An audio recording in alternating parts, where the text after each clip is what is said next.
Elle n'était qu'une pauvre villageoise, inconnue, ignorée, qui luttait pour survivre.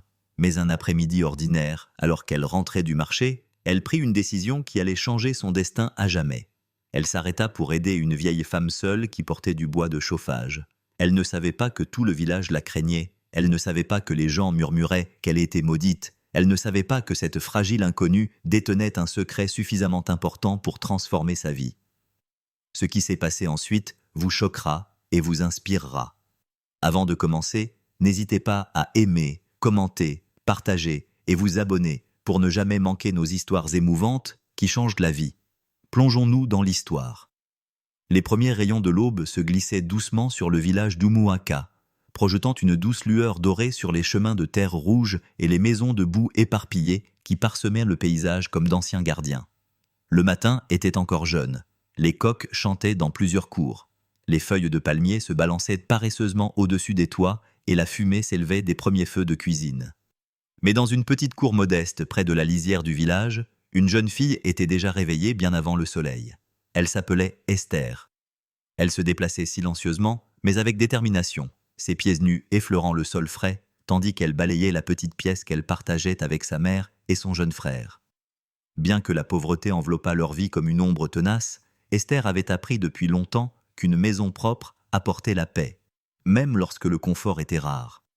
Sa mère, Mama Chigné, était assise sur un tabouret bas à l'extérieur, épluchant du manioc de ses mains lentes et fatiguées. Elle avait connu beaucoup trop de souffrances pour une seule vie. Veuve très tôt, elle s'était retrouvée seule pour élever ses 2 enfants. Mais elle portait sa douleur avec dignité. Chaque fois que quelqu'un lui demandait comment elle survivait au quotidien, elle répondait toujours « Dieu fortifie les os d'une veuve ». Quand Esther sortit de la maison avec un petit balai, Mama Chenier leva les yeux et lui sourit faiblement. « Ma fille, tu t'es encore réveillée tôt ?» Esther lui rendit son sourire avec sa douceur habituelle. « Maman, la journée ne nous attendra pas. Laisse-moi finir avant que le soleil ne devienne trop chaud. » Tout en balayant la cour, son esprit vagabondait. Aujourd'hui était jour de marché, le jour où ils espéraient vendre suffisamment de légumes pour acheter du kérosène, du savon et peut-être une petite gâterie pour son frère Shima, qui avait envie de cacahuètes depuis des semaines. Leur vie dépendait de ce qu'ils vendaient. Chaque naira comptait. Shima sortit de la maison en titubant, se frottant encore les yeux pour chasser le sommeil. « Adam !» appela-t-il doucement. « Bonjour !»« Bonjour, Shima !» répondit Esther en tendant la main pour lisser sa chemise froissée. « Va te laver le visage, je vais nous préparer quelque chose à manger. » Il acquiesça d'un signe de tête endormi et se dirigea vers le pot en argile qui contenait leur eau potable. Dans leur minuscule cuisine, un coin aménagé avec des tiges de bambou, Esther versa un peu d'akamou dans une casserole et le mélangea avec de l'eau. Ce n'était pas beaucoup, et cela ne suffirait pas à remplir leurs estomacs, mais elle se contentait de ce qu'ils avaient. Alors que le mélange chauffait sur le petit feu, elle ajouta une pincée de sucre, un sacrifice, car le sucre était un luxe qu'il s'accordait rarement.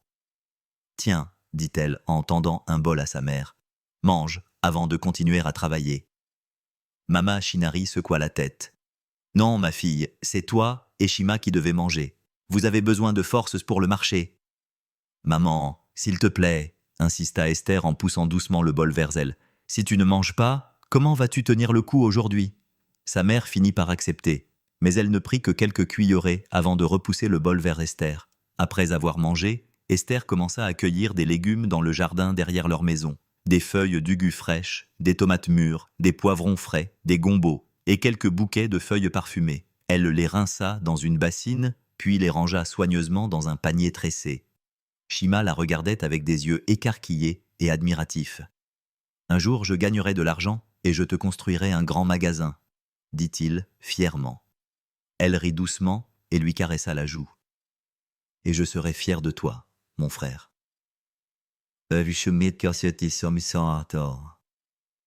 Lorsque tout fut prêt, Esther enroula son foulard bleu délavé autour de ses cheveux, ajusta son pagne et souleva le panier sur sa tête avec une aisance acquise par l'habitude. Elle regarda sa mère une dernière fois. « Maman, j'y vais. » Mama Chigné tendit les mains et les posa sur les épaules de sa fille. « Esther, commença-t-elle doucement, tu es ma bénédiction. tu fais tout sans te plaindre. Que Dieu récompense ta gentillesse par de bonnes choses. Amen, maman, murmura-t-elle. Alors qu'elle sortait dans la lumière du soleil matinal, une brise fraîche caressa son visage, apportant avec elle l'odeur de la rosée et la fumée lointaine des cuisines. Le chemin qui menait au marché s'étendait devant elle, étroit, sinueux et familier. C'était un chemin qu'elle empruntait depuis des années, mais qui ne lui semblait jamais identique. Certains jours étaient bons, d'autres décevants, mais elle affrontait chaque jour avec la même détermination. En chemin, elle salua toutes les personnes qu'elle croisa. « Bonjour, papa Nana, Esther, bon voyage. Nuani, que le marché te soit favorable aujourd'hui. » Esther souriait à chaque salutation, le cœur réchauffé. Malgré la pauvreté, il y avait de la beauté dans la vie du village, dans les rires des enfants, jouant avec des jouets de fortune, dans le martèlement rythmique du fufu provenant de loin, dans le bruissement des feuilles de palmier se balançant dans la brise légère. Elle passa devant des champs où les premiers agriculteurs se penchaient sur leurs tuyaux, plantant et désherbant. Certains lui faisaient signe, d'autres se contentaient de hocher la tête. Esther était très appréciée à Oumuaka, non pas pour sa richesse ou sa beauté, mais parce qu'elle dégageait une douceur qui touchait les gens avant même ses paroles. Son humilité, sa serviabilité, sa volonté de sourire même lorsque la vie la brisait en silence, tout cela la rendait inoubliable. Mais sous son apparence calme, Esther cachait souvent des inquiétudes silencieuses. Elle se demandait si sa mère cesserait un jour de se réveiller dans la douleur à cause de l'arthrite qui avait courbé son dos autrefois droit. Elle se demandait si son père aurait été fier d'elle s'il avait vécu. Elle se demandait si Shima finirait ses études ou s'il serait contraint d'abandonner sa scolarité parce qu'elle ne pouvait pas le soutenir seule. Elle portait tous ses fardeaux, mais elle marchait avec une grâce tranquille qui faisait croire aux autres qu'elle n'avait aucun souci. Lorsqu'elle arriva à l'embranchement où le chemin s'élargissait pour devenir la route principale, elle s'arrêta un instant. La route devant elle menait au marché, mais quelque chose la tiraillait, un sentiment qu'elle ne pouvait nommer. Elle prit une profonde inspiration et se remit en marche. Le soleil était maintenant plus haut dans le ciel, baignant le village d'une lumière chaude. Esther ajusta son panier et continua à marcher, inconsciente de ce qui l'attendait juste après le virage. Juste après ce virage, un moment allait se produire. Un moment qui allait bouleverser le rythme de sa vie. Un moment qui allait lier son destin à celui d'une vieille femme solitaire et d'un milliardaire à l'autre bout du monde. Un moment né de la gentillesse. Un moment qui allait tout changer. Mais pour l'instant, Esther marchait simplement, le cœur pur, le pas assuré, son avenir l'attendant silencieusement dans l'ombre.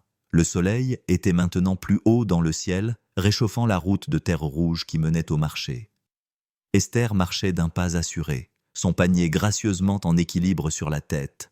La brise matinale faisait bruisser les feuilles des manguiers qui bordèrent le chemin, et les oiseaux voletaient au-dessus d'elle dans des mouvements rapides et enjoués.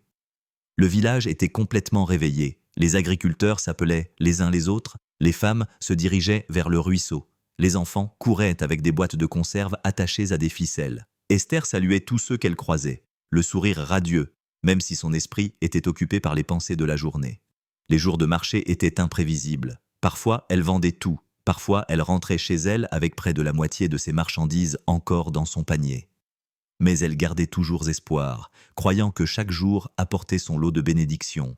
Elle venait d'atteindre le virage familier où le chemin étroit s'élargissait pour devenir la route principale lorsqu'elle ralentit le pas. Quelque chose devant elle attira son attention. Quelque chose d'inhabituel, quelque chose qui lui serra le cœur. Une vieille femme peinait sous un lourd fagot de bois. Les bûches étaient attachées ensemble en un épais paquet reposant sur son dos voûté. Elle tremblait à chaque pas, ses pieds nus s'enfonçant dans la poussière. Son pagne était délavé, rapiécé sur les bords, et ses cheveux gris dépassaient de son foulard usé. Elle tenait un petit sac en nylon dans une main, s'appuyant lourdement dessus pour garder l'équilibre. Esther s'arrêta pour observer. Une moto passa à toute vitesse, soulevant un nuage de poussière. Un groupe de garçons la suivit peu après, riant bruyamment tout en jouant. Une femme portant habilement des bananes plantains en équilibre sur la tête passa à côté, jetant un bref coup d'œil à la vieille femme avant de poursuivre son chemin. Personne ne s'arrêta. Personne ne lui proposa son aide. La respiration de la vieille femme devint plus bruyante, plus laborieuse. Pourtant, Elle continuait d'avancer, comme si elle s'était habituée à souffrir seule. Esther eut le cœur serré. Elle envisagea de continuer son chemin. Elle avait des légumes à vendre. Elle devait arriver tôt au marché. Sa famille dépendait de cet argent, mais elle ne pouvait détacher son regard des jambes tremblantes de la vieille femme, de son dos voûté, de sa lutte silencieuse. Esther fit un pas en avant, puis hésita. Et si le marché était calme aujourd'hui, pensa-t-elle. Maman attend que je revienne avec assez d'argent. Les frais de scolarité de Shima, le kérosène, la nourriture. Elle regarda à nouveau la femme. À ce moment précis, celle-ci trébucha. Le bois de chauffage se déplaça dangereusement. Elle haleta, agrippant son sac en nylon pour ne pas tomber. Esther sentit quelque chose se briser en elle, un fil invisible l'attirant vers l'avant. Elle posa doucement son panier sur le bord de la route et marcha rapidement vers la vieille femme. « Maman, dit-elle doucement, laissez-moi vous aider, s'il vous plaît. » La vieille femme tourna légèrement la tête. Son visage était ridé, fatigué, mais ses yeux étaient vifs. « Non, ma fille, dit-elle faiblement.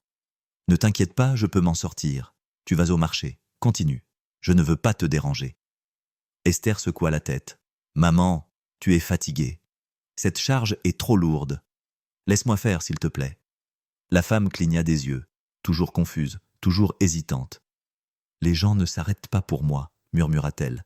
Ils disent que je ne dois déranger personne. Ce n'est pas juste, répondit Esther doucement. Laisse-moi porter ça. Après un long moment, la vieille femme acquiesça. Esther se plaça derrière elle et défit lentement la corde qui retenait le bois de chauffage. Le poids la surprit.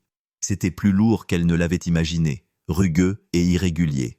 Les bords tranchants lui égratignèrent les bras, mais elle resserra sa prise et équilibra le fagot contre sa hanche. « Maman, où est ta maison ?» demanda Esther, essayant de stabiliser sa respiration.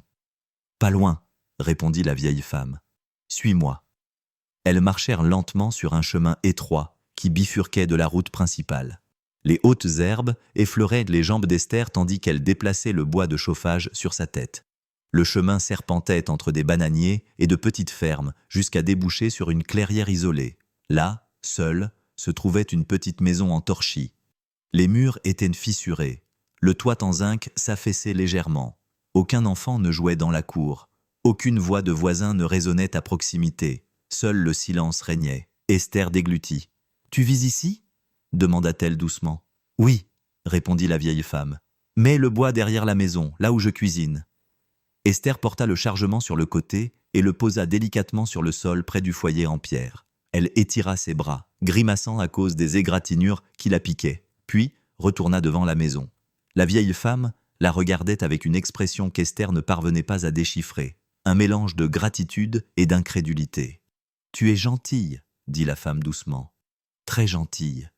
Comment t'appelles-tu »« Je m'appelle Esther. »« Esther, » répéta-t-elle lentement. Un beau nom, un nom dont Dieu se souvient. Esther sourit timidement. « Maman, laisse-moi retourner chercher mon panier avant que quelqu'un ne le prenne. » La femme acquiesça. « Merci, ma fille. Que Dieu bénisse tes pas. » Esther se retourna pour partir mais hésita. Quelque chose la poussa à parler à nouveau. « Maman, » dit-elle doucement, « si je passe par ici demain, je viendrai voir si tu vas bien. » La vieille femme eut l'air surprise. « Tu reviendras ?»« Oui, » répondit Esther. « Si tu as besoin d'eau, je peux t'en apporter. Si tu as besoin d'aide pour cuisiner ou porter quelque chose, je peux t'aider. » Pendant un instant, les yeux de la vieille femme brillèrent d'une lueur inattendue pour Esther. Elle joignit les mains. « Bonne route, ma fille, » murmura-t-elle. « La route n'oubliera pas ta gentillesse. » Esther retourna vers la route principale, récupéra son panier et se dépêcha de rejoindre le marché. La poussière s'élevait sous ses pieds, tandis qu'elle marchait.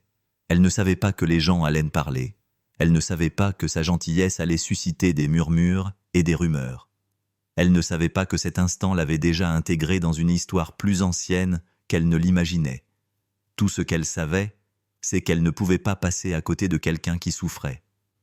Et ce simple choix fut le début de tout. Le marché était déjà animé lorsque Esther arriva. Des voix s'élevaient de toutes parts. Les marchands criaient leurs prix. Les clients négociaient bruyamment. Les bébés pleuraient sur le dos de leur mère. Le cliquetis des bassines se déplaçait sur les tables en bois. L'air transportait un mélange d'odeurs, de tomates fraîches, de poissons séchés, d'huile de palme, dans la sueur des villageois qui travaillaient dur sous le soleil matinal. Esther étendit rapidement sa natte dans son coin habituel et disposa soigneusement ses légumes. Mais même pendant qu'elle travaillait, son esprit vagabondait vers la vieille femme, le poids du bois de chauffage, la solitude autour de sa maison, la gratitude dans ses yeux. Quand Esther promit de revenir, elle remarqua à peine les escaliers jusqu'à ce qu'elle entende quelqu'un l'appeler bruyamment. « Esther, tu es donc devenue amie avec la sorcière. » Elle releva brusquement la tête. 3 jeunes femmes debout près de l'étal de poivre la fixaient du regard. Elles chuchotaient entre elles, un sourire amusé aux lèvres. « Laquelle ?» répéta Esther à voix basse, incertaine d'avoir bien entendu. Mama et Ketchi, une marchande plus âgée qui vendait des légumes à côté d'elle, soupirèrent bruyamment. « Ma fille, je t'avais prévenu, les gens ont commencé à parler. » Esther fronça les sourcils. « Parler de quoi ? De la femme que tu as aidée hier, » dit Mama Nechi. « Les gens disent que c'est une sorcière. Ils disent qu'elle dévore le destin de tous ceux qui s'approchent d'elle. » Esther cligna des yeux, incrédule. « Maman, comment peuvent-ils dire une chose pareille ? Ce n'est qu'une vieille femme seule qui se débrouille toute seule. » Une autre femme qui vendait des gombos se pencha en avant. Qu'elle soit seule ou non, quelque chose chez elle n'est pas normal. Elle vit seule depuis des années. Elle ne reçoit aucune visite, n'a aucune famille, personne ne sait d'où elle vient, ni qui a essayé de l'aider. Le malheur s'est abattu sur eux. « Ce n'est pas vrai, » insista Esther. « Avez-vous vu ce malheur de vos propres yeux ou quelqu'un vous l'a-t-il simplement raconté ?» La vendeuse d'ocre hésita. « Eh bien, les gens parlent. »« Les gens parlent toujours, » murmura Esther. Mais les rumeurs autour d'elle allaient bon train. Un jeune homme qui achetait des tomates demanda à voix haute « Tu n'as pas peur ? Tu es même entré dans sa cour ?» 2 femmes âgées poussèrent un cri de surprise. « Entrer dans sa cour ? Ah, Esther, ton audace est incroyable. » Quelqu'un derrière elle murmura « Cette fille veut gâcher son destin. » Quelques clients évitaient complètement son étal, passant rapidement devant elle comme si la peur était contagieuse. Esther sentit quelque chose se serrer dans sa poitrine. Elle continua à arranger ses légumes calmement, mais ses mains tremblaient légèrement. « Pourquoi la traitent-ils ainsi ?» pensa-t-elle. « Pourquoi me traitent-ils ainsi, moi aussi ?» Elle essaya de se concentrer sur ses ventes, mais les affaires marchaient moins bien que d'habitude. Certaines personnes achetaient chez elle par habitude, mais d'autres évitaient ostensiblement son étal, faisant semblant de ne pas la voir. Même les clients habituels gardaient de leur distance. Lorsque la foule se dispersa vers l'après-midi, Mama Nechi se pencha vers elle. « Ma fille, » dit-elle doucement, « je sais que tu as bon cœur, mais dans ce village, les gens de bonne volonté souffrent parfois. Fais attention. »« Je n'ai rien fait de mal, » répondit Esther doucement. « Non, » acquiesça Mama Nechi, « mais les gens craignent ce qu'ils ne comprennent pas. » Esther finit de vendre ce qu'elle pouvait. Lorsqu'elle compta son argent, elle soupira. Elle avait vendu beaucoup moins que d'habitude. Les gains de la journée ne couvriraient même pas la moitié des besoins de sa mère. Alors qu'elle nouait fermement les extrémités de son pagne autour de sa taille, elle sentit la frustration lui brûler la poitrine. Pourquoi aider quelqu'un causerait-il des problèmes ? Pourquoi la gentillesse serait-elle punie ? Elle rentra chez elle à pas lents et lourds, la poussière collant à ses sandales. À l'embranchement où le chemin se divisait, une route menant à la maison, l'autre menant au quartier des vieilles femmes, Esther s'arrêta. Les murmures des villageois résonnaient dans son esprit. Sorcière, malchance, malheur. Elle ferma les yeux, puis elle se souvint des épaules tremblantes de la vieille femme, du soulagement sur son visage, de la solitude qui entourait sa maison en ruine. Esther ouvrit les yeux et se dirigea vers le sentier étroit. Peu importe ce que croyait le village, elle savait ce qu'elle avait vu. Une femme dans le besoin. Lorsqu'elle arriva à la clairière, elle trouva la vieille femme assise devant sa maison en torchis, épluchant lentement du manioc dans un bol. Ses mains tremblaient légèrement. Ses épaules étaient affaissées comme des branches courbées par des années de tempête. « Maman » dit Esther doucement. La femme leva les yeux. Un petit sourire se dessina sur son visage ridé. « Esther, tu es venue. »« Je t'avais dit que je viendrais, » répondit Esther. Elle posa son panier, resserra son pagne et s'agenouilla à côté de la femme. Laisse-moi t'aider. Ça ne te dérange pas? Demanda la femme à voix basse. Les gens m'évitent. Ils disent que je porte malheur. Je ne crois pas à ça, répondit Esther sans hésiter. La vieille femme cligna des yeux et déglutit péniblement. Elle tendit le manioc à Esther, qui se mit à l'éplucher avec des gestes rapides et assurés. Elles travaillèrent en silence pendant un moment, dans une atmosphère chaude mais paisible. Puis la femme reprit la parole. « Tu es une enfant rare, Esther. La plupart des gens traversent la rue quand ils me voient. » Esther lui jeta un regard doux. « Pourquoi? Que leur as-tu fait ?» La femme eut un sourire amer. « Parfois, tu n'as rien besoin de faire. Les gens inventent leurs propres histoires quand ils ne connaissent pas la vérité. » Esther acquiesça lentement. Elle sentait le poids de ses mots. Elles finirent d'éplucher. Esther lava le manioc, alla chercher de l'eau dans le pot en argile, balaya le devant de la maison et aida même à allumer le feu derrière la maison. Quand tout fut terminé, elle s'assit sur le banc bas en bois à côté de la vieille femme. « Maman, demanda-t-elle doucement, pourquoi vis-tu seule? Tu n'as pas d'enfant ?» Les mains de la femme se figèrent, ses yeux s'assombrirent immédiatement comme si quelqu'un avait rouvert une vieille blessure. « Je ne veux pas parler de mes enfants, » murmura-t-elle. Esther regretta d'avoir posé la question. « Je suis désolée, je ne voulais pas vous blesser. » La vieille femme lui tapota faiblement la main. « Tu avais de bonnes intentions, mais mon histoire est lourde. » Le vent soufflait dans les arbres, transportant l'odeur du bois brûlé. Après un moment, la vieille femme reprit la parole, la voix tremblante. « Mais peut-être un jour, je vous la raconterai, pas aujourd'hui. » Esther acquiesça d'un signe de tête, « Quand vous serez prête. » Le soleil commençait à se coucher, projetant de longues ombres à travers la clairière. Esther se leva pour partir. « Je reviendrai demain, » dit-elle. La vieille femme leva les yeux vers elle, les yeux brillants de gratitude. « Dieu vous a envoyé vers moi, Esther, que vous le sachiez ou non. » Esther sourit doucement, mais alors qu'elle marchait vers la route principale, elle ne pouvait se débarrasser d'une pensée inquiétante. Pourquoi tout le monde la craignait-il? Et dans l'ombre des arbres, Destiny observait tranquillement, attendant. Les jours qui suivirent furent les plus difficiles qu'Esther ait connus depuis longtemps. Chaque matin, elle se levait tôt, balayait la cour, préparait le repas pour sa mère et son frère et préparait son panier pour le marché. En apparence, rien n'avait changé, mais l'atmosphère autour d'elle avait changé.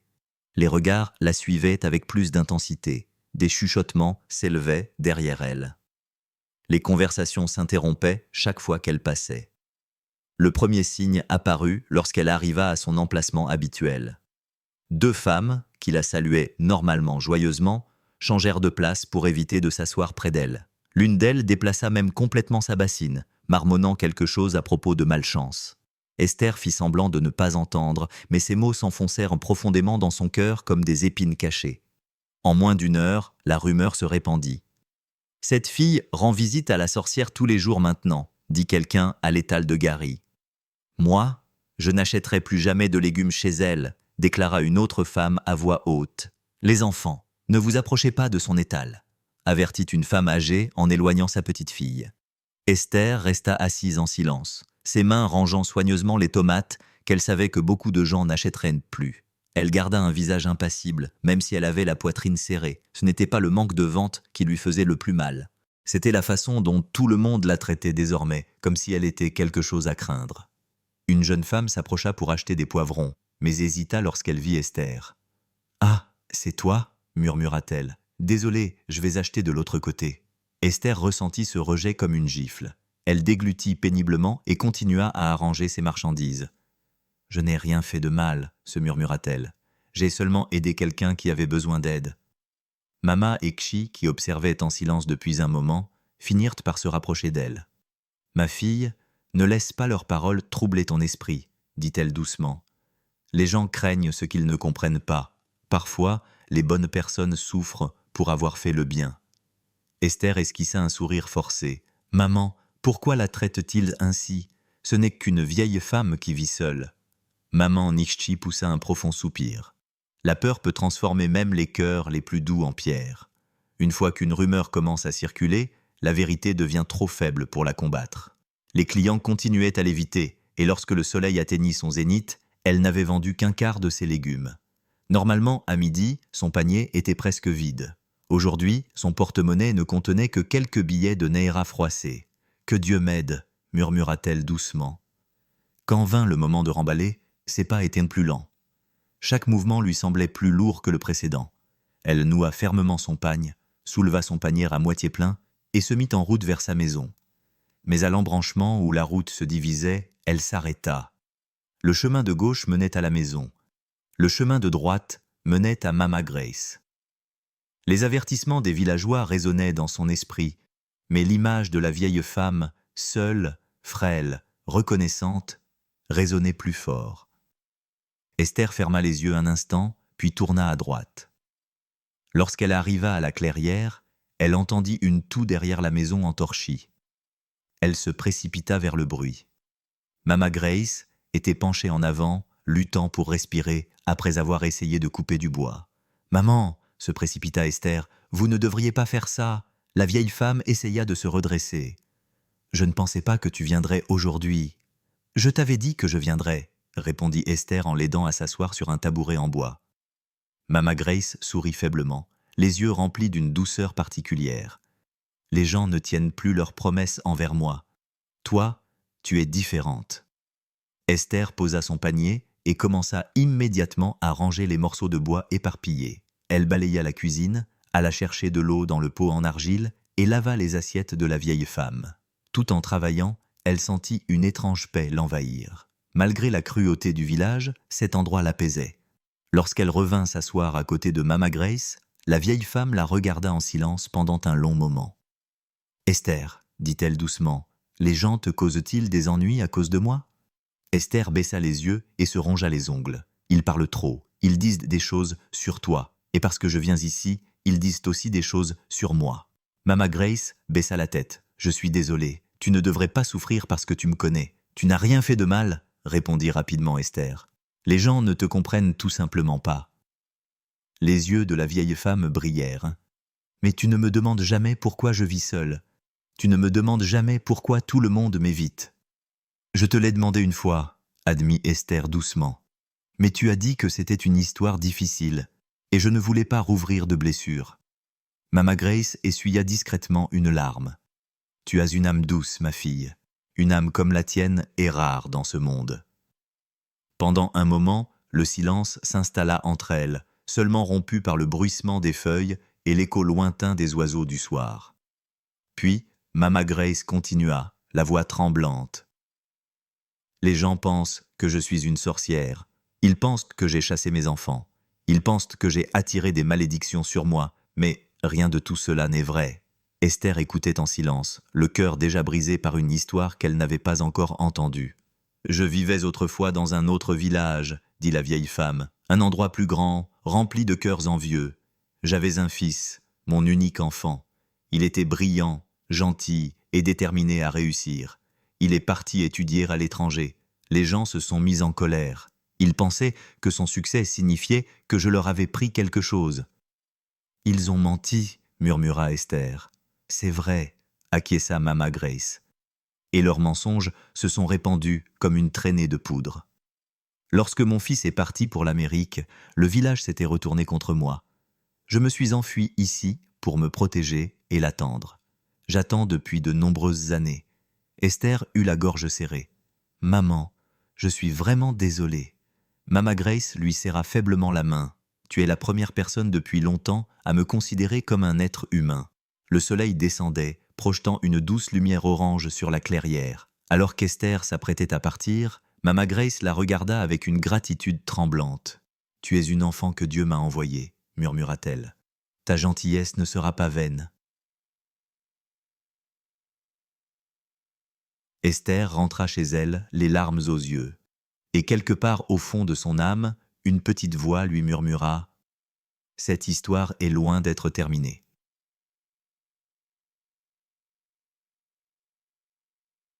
Pendant près d'une semaine, Esther continua à rendre visite à Mama Grace dans sa maison de terre isolée. Chaque jour, un lien plus profond se tissait entre elles, un lien inattendu forgé par la gentillesse, la souffrance et une compréhension commune de la cruauté du monde. Esther écoutait les histoires de la vieille femme, l'aidait à cuisiner, nettoyait sa cour et veillait à ce qu'elle mange bien. Au fil des jours, le sourire fragile de Mama Grace devenait un peu plus chaleureux, un peu moins hanté. Mais les ragots à Umaka s'intensifiaient également. « Esther est désormais l'apprentie de la sorcière », disait une femme à voix haute au marché. « J'ai entendu dire que son destin allait bientôt être scellé », murmurait une autre. Certains refusaient carrément de lui acheter quoi que ce soit, et même les enfants s'enfuyaient dès qu'elle s'approchait.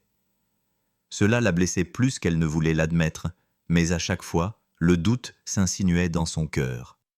Elle se souvenait de la façon dont les mains de Mama Grace tremblaient lorsqu'elle soulevait seule les marmites, du vide de sa cour et de la solitude qui persistait dans ses yeux. C'est ce qui poussait Esther à continuer. C'est le 7e jour, chaud, poussiéreux et inhabituellement calme, que tout a changé. Esther avait terminé tôt son marché car les ventes étaient très mauvaises. Elle décida d'acheter un petit morceau de poisson pour Mama Grace. Comme la vieille femme avait rarement l'occasion de manger des protéines, elle l'enveloppa soigneusement dans une feuille, le plaça dans son panier et se dirigea vers le sentier familier. Lorsqu'elle arriva à la clairière, elle se figea.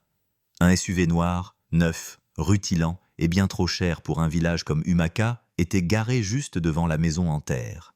Son moteur était éteint, mais sa présence attirait l'attention. Il semblait presque irréel, comme un morceau d'un monde lointain tombé par erreur dans ce coin oublié du village. Le cœur d'Esther battait à tout rompre. À qui pouvait-il appartenir?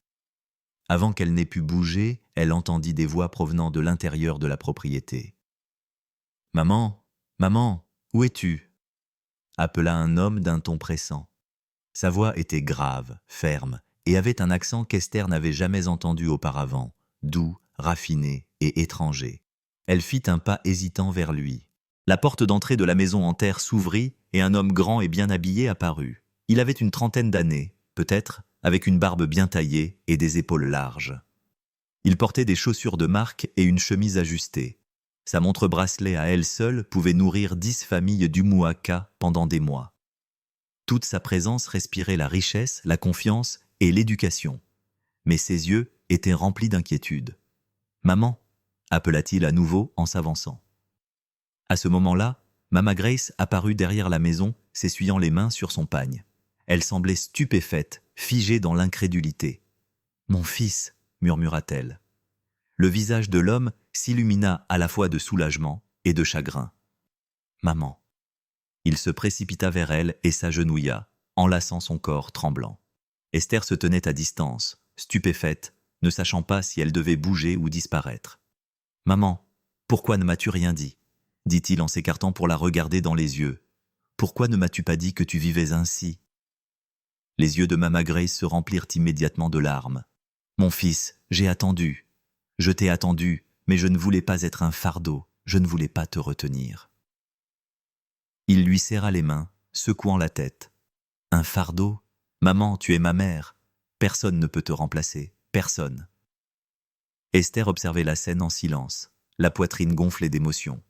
Elle avait toujours soupçonné que l'histoire de Mama Grace était douloureuse, mais elle n'avait jamais imaginé cela. « Tu as réussi » murmura Mama Grace. « Tu es devenu tout ce pourquoi nous avions prié. »« Oui » répondit-il doucement, « mais cela ne signifie rien si tu souffres. » Son regard balaya la propriété, les murs fissurés, le toit rapiécé, la cour vide.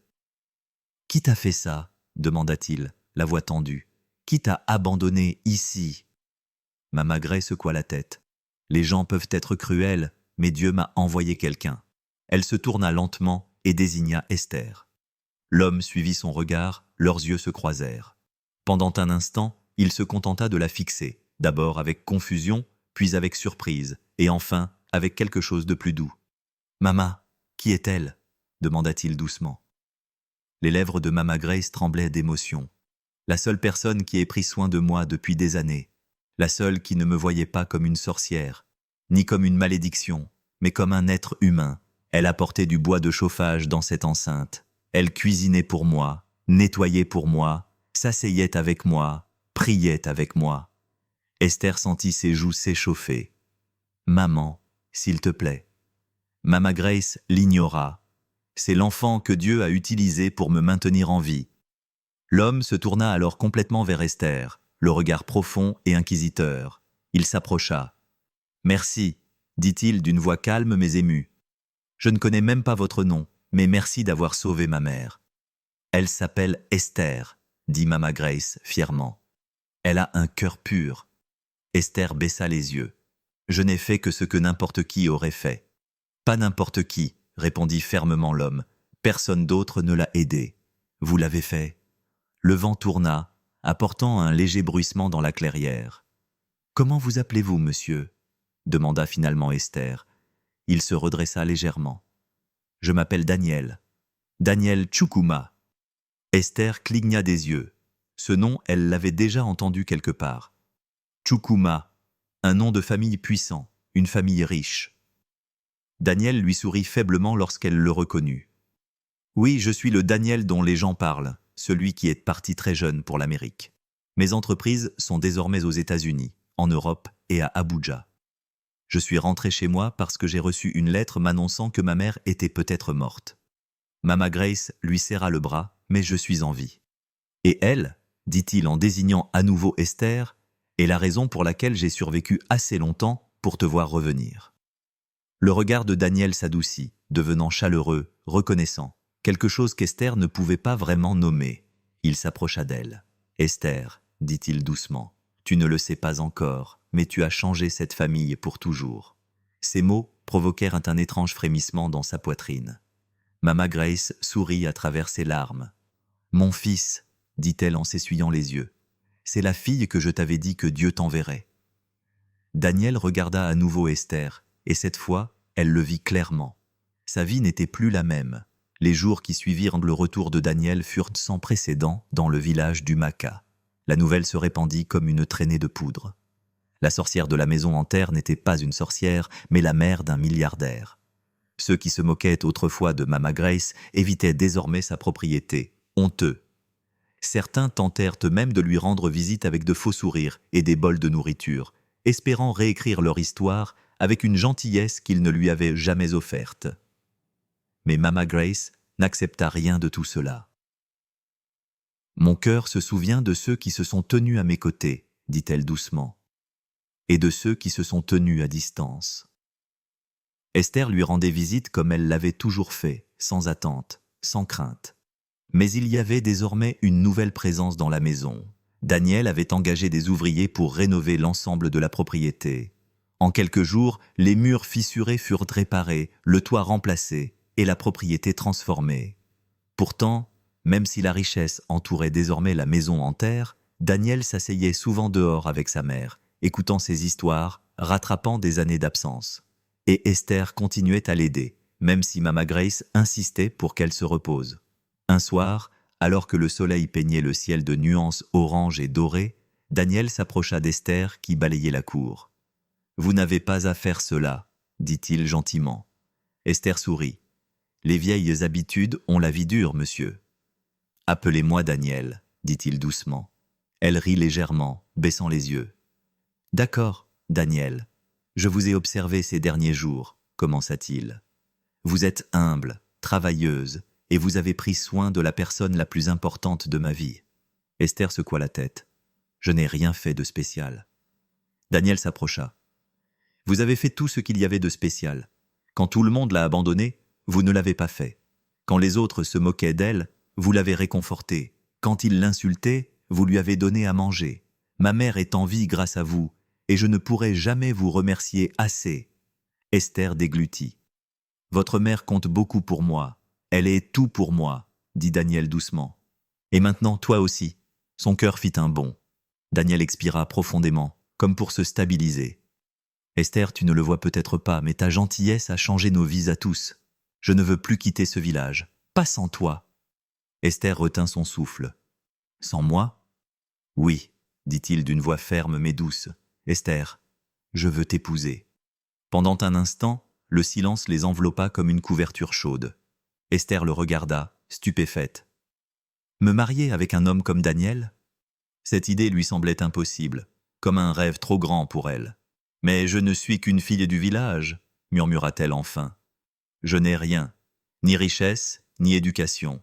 Non, tu as la seule chose que l'argent ne peut acheter, » l'interrompit Daniel. « Un cœur pur. » Elle cligna des yeux pour retenir ses larmes soudaines.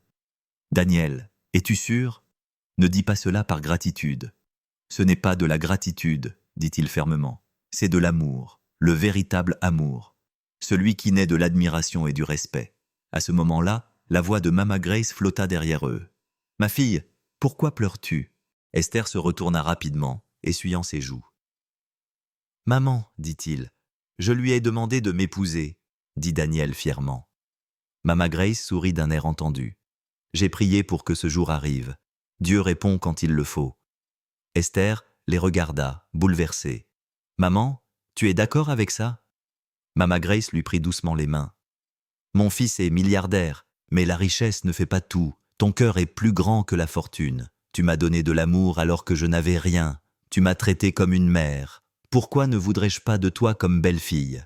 Esther fondit en larmes, se couvrant le visage. Mama Grace la serra fort dans ses bras. Le village bruissait d'excitation et de jalousie lorsque la nouvelle se répandit le lendemain matin.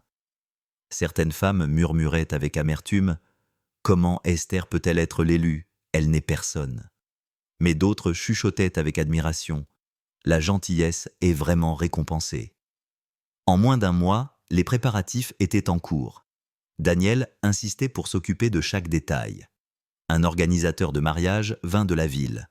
Un tailleur arriva pour prendre les mesures d'Esther afin de lui confectionner des robes plus belles qu'elle n'aurait jamais pu imaginer. Mama Grace resta à ses côtés, la guidant, l'aimant, la rassurant. « Tu mérites tout cela », lui disait-elle souvent. Le jour du mariage arriva enfin. Le champ autrefois tranquille, à côté de la maison de Mama Grace, avait été transformé en un lieu à couper le souffle. Des tentes blanches, des chaises dorées, des fleurs et des vases élégants, et une musique douce provenant d'enceintes bien polies. Des voitures s'alignaient le long de la route du village, les visiteurs venant de près et de loin. Esther sortit de la maison dans sa robe de mariée blanche. Elle flottait autour d'elle comme une rivière gracieuse. Ses cheveux étaient soigneusement coiffés et ornés de petites perles. Son visage rayonnait, non pas à cause du maquillage, mais d'une joie pure. Mama Shinari fondit en larmes dès qu'elle vit sa fille. « Mon Dieu, Esther, mon enfant, regarde-toi !» Esther serra sa mère dans ses bras. « Maman, Dieu s'est souvenu de nous. » La cérémonie commença. Daniel se tenait à l'autel, vêtu d'un costume blanc impeccable, regardant Esther avec une expression qui aurait pu faire fondre la pierre. Lorsqu'elle s'avança vers lui, guidée par sa mère intérieure, toute l'assemblée se tut. C'était comme assister à un miracle. Lorsque Esther l'atteignit, Daniel lui prit doucement les mains. « Tu as remis mon monde à l'endroit, » murmura-t-il. « Et tu as changé le mien, » répondit-elle doucement. Le pasteur prononça quelques mots, des prières furent dites et les vœux échangés. Quand ils s'embrassèrent, le village éclata en acclamations. Les tambours résonnèrent, les danseurs envahirent l'espace et la joie coula à flots. Pendant la réception, Mama Grace se leva et tapota doucement son verre. « Mes amis, » dit-elle, la voix tremblante d'émotion. « Pendant de nombreuses années, j'ai vécu seule, oubliée, abandonnée. Mais une fille, une seule, m'a vue comme une mère. Esther m'a redonné espoir. Aujourd'hui, Dieu l'a élevée plus haut que ses ennemis ne l'auraient imaginé. Que ce mariage soit béni pour toujours. » La foule applaudit. Daniel passa son bras autour des épaules d'Esther. « Bienvenue dans ta nouvelle vie, ma reine. » Esther sourit à travers ses larmes. Autrefois pauvre villageoise, elle était désormais l'épouse d'un milliardaire. Tout cela parce qu'elle s'était arrêtée pour aider une vieille femme qui portait du bois de chauffage. Morale de l'histoire, la véritable gentillesse n'est jamais sans récompense. Ce que vous faites en secret, Dieu le voit au grand jour. La vie d'Esther n'a pas changé grâce à sa beauté, sa richesse ou une opportunité, mais grâce à sa compassion. Lorsque vous aidez les autres sans rien attendre en retour, vous semez les graines de bénédiction qui vous reviendront un jour de manière inattendue. Ne jugez jamais les gens sur la base de rumeurs. La personne que le monde rejette pourrait être votre plus grande connexion avec le destin. Merci beaucoup d'avoir regardé cette histoire émouvante. La vie d'Esther nous rappelle que la gentillesse n'est jamais vaine et que chaque bonne action est une graine qui, un jour, se transformera en une bénédiction inattendue. Croyez-vous qu'aider les autres peut changer votre destin? Dites-le nous dans les commentaires ci-dessous. Si vous avez aimé cette histoire, n'hésitez pas à la liker, à la commenter et à la partager. Et n'oubliez pas de vous abonner pour ne manquer aucune autre histoire forte et inspirante sur cette chaîne. À bientôt pour la prochaine.